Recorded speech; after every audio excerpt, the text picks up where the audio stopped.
highly professional organization around here. You want the apple box? No, I'm just gonna do this. Just like that. Boom. 4 seconds. 3, 2, 1. Hey, welcome, everybody.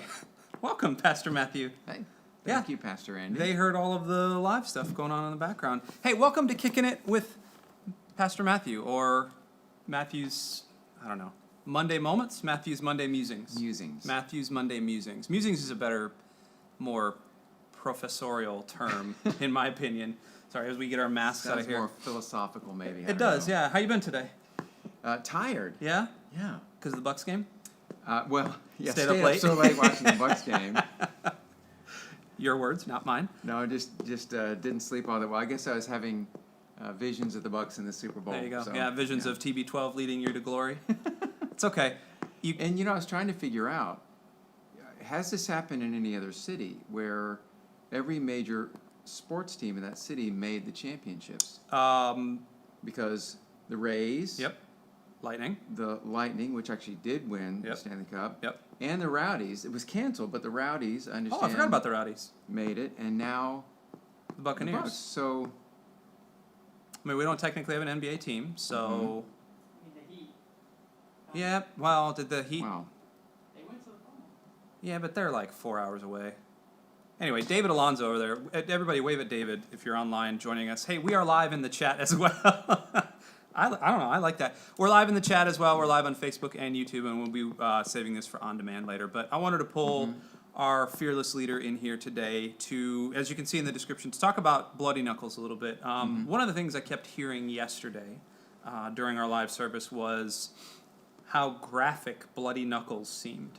And until you actually got into it, Yeah. I had 3 or 4 comments prior in both services, both live services, asking, are we talking about fighting? Are we talking about, like, is this a Fight Club situation? Like, what's going on here?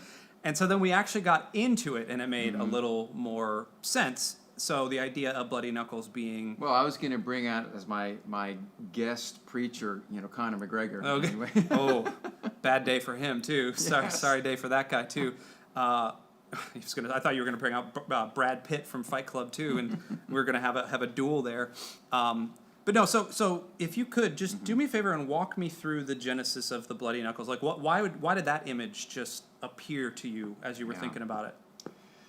Well, that whole parable, in fact, all of the persistence parables, that Jesus taught, have always been striking to me, because those, perhaps more than any other set of parables, have always brought to me some very vivid imagery, because of the word studies that have been done on the original Greek.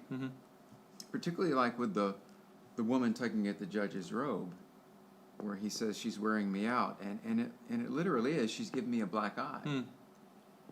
It was an ancient colloquialism for, she's just not letting go of this issue. Yeah. And so that actually struck me first, and then going back to the door knocking one, I was thinking black eye, and so visualizing that, and just, someone just continually knocking on a rough-hewn wooden door like that. Yeah. With that shameless persistence, as it were, it just brought to me the image of the bloody knuckles. And what are we willing to get bloody knuckles over? Yeah. Interesting. We've got a number of people logging in from all across the country. We have Patty logging in from Albuquerque. Hey, Patty. Kayla's on here. Vince is on here as well. If you guys have any questions that we can be answering, I say we, but obviously he's the smart one. Is that our Vince? It is our On Vince, staff? yes, our Vince on staff, yes. Hey, and Vince. Diane Pearson logging in saying, hey, pastors as well. And Patty. Vince, if you're on campus, come on into the studio. Yeah, man, What do you- it's a party on in here. So the Bloody Knuckles thing. The interesting thing that kept hitting me that Mike and I are actually going to be talking about on the weekday tomorrow. Join us live for the weekday or for later on a podcast. But Is this whole thing just a setup to plug your weekday? no, the whole thing is to set up to continue to see. This is what we call I mean, is that all I'm creative here for? creative programming, creative marketing, and so this is product placement for everything. So you gotta do product placement for the Sunday morning, which you saw earlier. Well, do we get paid by Trips Diner for product placement? Trips Diner, ladies and gentlemen. Boom. www.googletripsdiner.com.org. I don't. Yeah, I'm sure it's in there. Is that an actual place, Trips Mhm. Diner? Okay. Yeah, it's over Seminole Heights area. You Okay, gotta cool. Check it out. I love the diner style coffee mug, the kind of thick thing that's not going to break when you It's drop it. substantial. Yeah, that's something you could knock out an intruder with.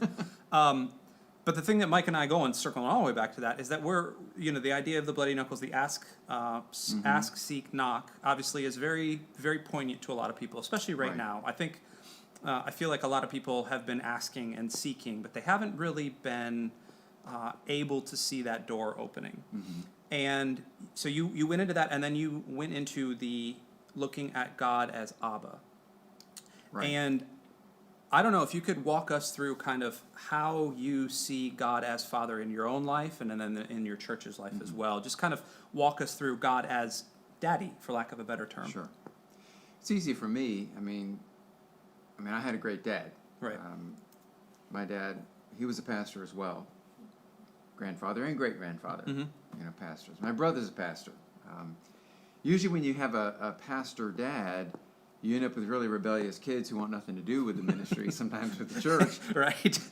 But not in our case. There was nothing to rebel against. Dad was just so kind of gracious and loving, and what you saw, with his public persona, it matched what we saw in the house. So, I'm very sensitive to the reality that whenever I talk about God as Father, that some people have barriers and some hurdles to get through because of their relationship with their earthly fathers. Yeah.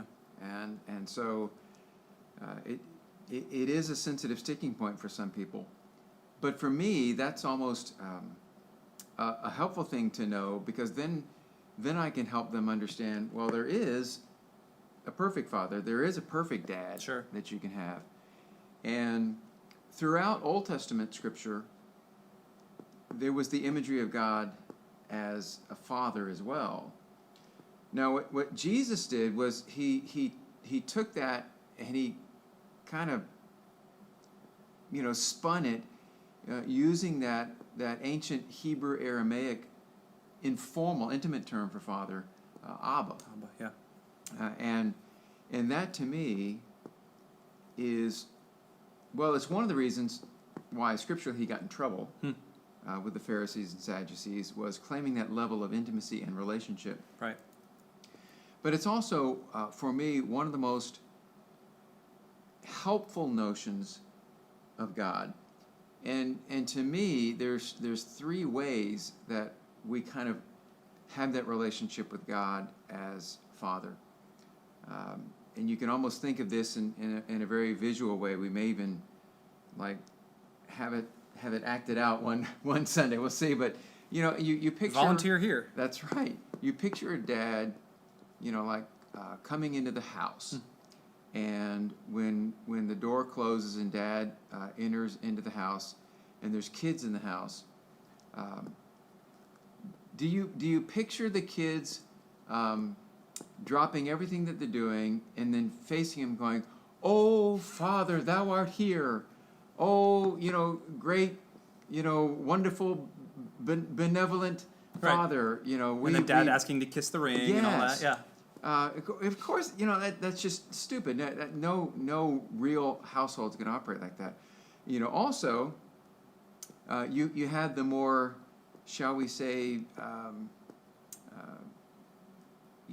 charismatic Pentecostal version where Dad's home, yeah! Just running around the house, circling the house 50 times, screaming, Dad's home. Well, okay, that's great, that's enthusiastic, but it's not really realistic sometimes. Yeah.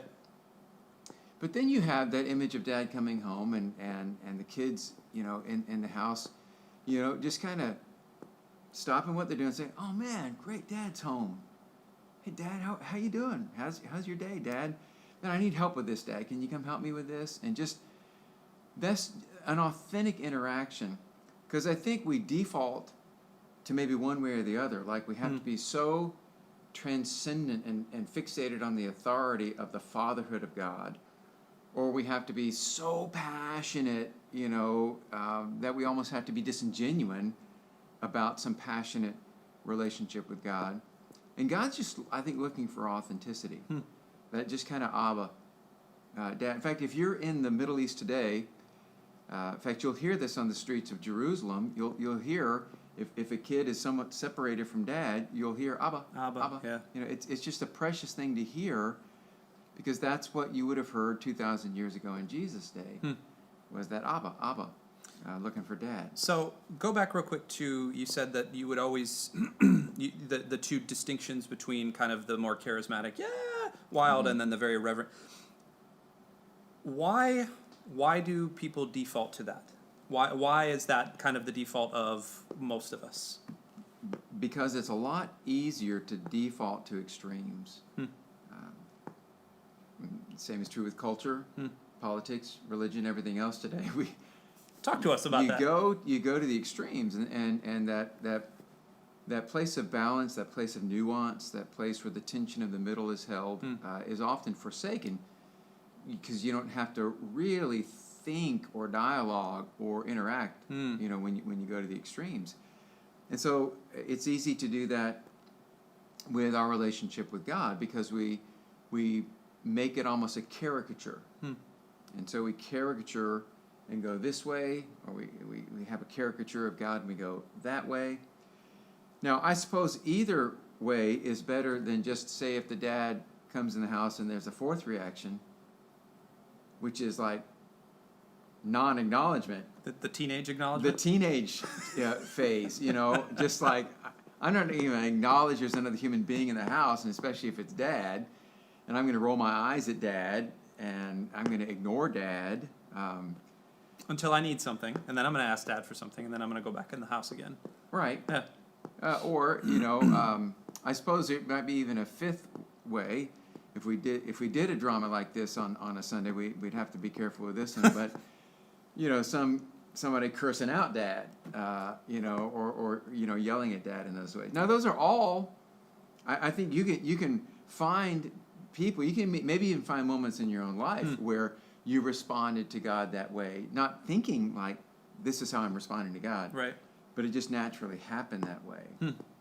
Interesting. Last little bit from me today. I had, when we were kind of setting this up and I was kicking this around in my head, I had said something earlier, and I had written something down, and then I had put it away until about lunchtime. And that's when I sent you the email saying, hey, you know, I was thinking about talking about this. And I wanted to talk real quick about Luke 18. You had talked about the persistence parables. And Luke 18, the story of the unjust judge and the persistent widow. And there's just one little thing that stands out to me. And so I want to read this real quick. It said, then Jesus told his disciples a parable to show them that they should always pray and not to give up. He said, in a certain town there was a judge who neither feared God nor cared what people thought. And there was a widow in that town who kept coming with the plea, grant me justice against my adversary. For some time he refused, but finally he said to himself, even though I don't fear God or care what people think, yet because this widow keeps bothering me, I will see she eventually gets justice so that she won't eventually come and attack me. Listen to what this unjust judge says, and will not God bring about justice for his chosen ones who cry out to him day and night? Will he keep putting them off? I tell you that they will get justice, and quickly. However, when the Son of Man comes, will he find faith on the earth? And it's that right there, that little part, will he find faith on the earth? And I almost want to throw that back to you and say, as a pastor, how can we, as a church, personally continue to keep finding faith in ourselves, but also around on this earth? You know, we've talked a lot about, at the beginning of 2021, our churches, you got up and you yesterday talked about that you're really excited about where the church is. And I think part of us being the church and being the mission, this is why I kind of reoriented on this, was we need to be going and finding faith on earth with other people as well. So how can we be doing that just like in a little chunks this week with this little information? By completely realizing that we are the widow and we are the friend with no bread. Those two personas, those two characters in the parable drama that Jesus told are more alike than we might realize. Because they're two persons that the ancient Near Eastern culture would have immediately had pictured in their head. Sure. The friend who had another friend visit but had the empty cupboards. is a picture of a state of desperation, a picture of helplessness. It's also a picture, because of the ancient hospitality culture, where there would have been shame even, that he had nothing to offer. Right. There's another strong image in that biblical culture, and that's the image of a widow. A widow was viewed as a completely helpless person. Many widows were basically beggars. Many widows were left to their own devices. And to be left as a widow, particularly without any children, was an image that was painted throughout the Bible. Sure. As an image of desperation. In fact, Scripture is very clear that religion kind of boils down to, helping out widows and orphans. Because widows and orphans, again, Scripture often paints the most dire picture. To be a widow, to be an orphan. And then Jesus throws this other one, to be a completely sort of empty cupboard, I have nothing to offer type friend. Right. All of these are images that Jesus draws in relationship to prayer, because in order for me to pray with faithfulness, I first have to realize that I, on my own, am empty. I'm a widow. I'm an orphan. I'm an empty cupboard friend. I have nothing on my own.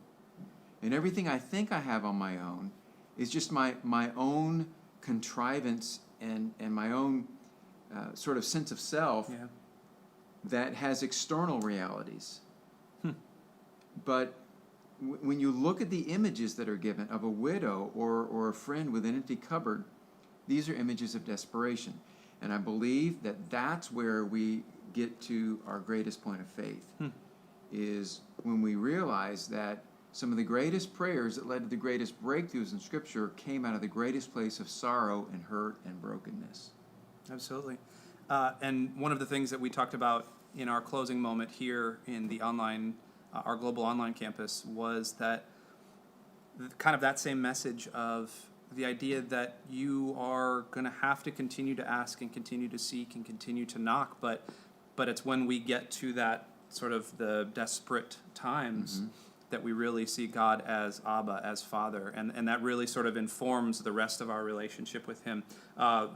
You gave the pastors and I maybe some of the EDs for Christmas. You and Maisie gave us Abba's Child, the wonderful book by Brendan Manning. It's one of those books that I've had for years and years and years, and then it's one of those books I'll read and then give to somebody, and I'll have to buy another copy. So this is probably my 4th or 5th copy of it. It's great, but I'm halfway back through it. I love it.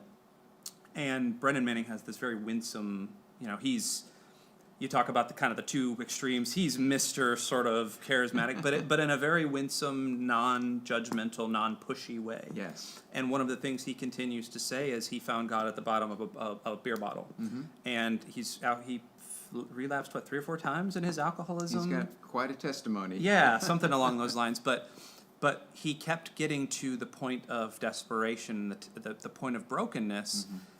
And kept asking and kept seeking and kept knocking, and finally God would just blow his doors off. Yeah. So thanks for giving that to us. Well, sure, because to me, and we've done whole identity message series before, that's the whole bottom line of who we are and what Christianity is all about. Sure. Is understanding ourselves as children of a loving God. Absolutely. Everything else is just chaff you can blow away, really. That's why I quoted J.I. Packer, the theologian, on that on Sunday. So I'll just tell you directly, if you haven't read it, read Abba's Child by Brennan Manning. The other one that you may or may not have heard of his is Ragamuffin Gospel. And so if you want a gut check, if you want a bottom line understanding of who am I, who is God, and what is my relationship with God all about, it's Abba's Child. Absolutely. Ragamuffin Gospel, real quick before we end up. That was one of those books, probably, what am I, 37? I'm dating myself now. So 16 years ago, when I got saved, I was working at a software company here in St. Pete, and I was flying back and forth from St. Petersburg to Atlanta pretty frequently. The product I supported was in Atlanta, and a friend of mine I wasn't saved at the time, a friend of mine had given me Ragamuffin Gospel, and I was just voraciously consuming it, and I was sitting on the plane. It was a 54-minute plane ride. Sure. Finishing it up, and got to the end of Ragamuffin Gospel, and it was as we were clearing the clouds going back from Atlanta to St. Pete, and I was sitting next to a young, or I say young, she was probably 70 or 80, African American lady, and I was sobbing, just absolutely broken, like just staring out the window type thing. And she put her hand on my shoulder and she said, "Honey child, do you want me to pray for you?" And it was at that moment, and I don't remember her name, I don't remember anything, but that's one of those like angels do exist type moments because of Brennan Manning and Ragamuffin Gospel. So highly, highly recommended. Matthew, thank you very much for being here today. Thank you, Pastor Andy. Absolutely appreciate, always Thank you, appreciate. David.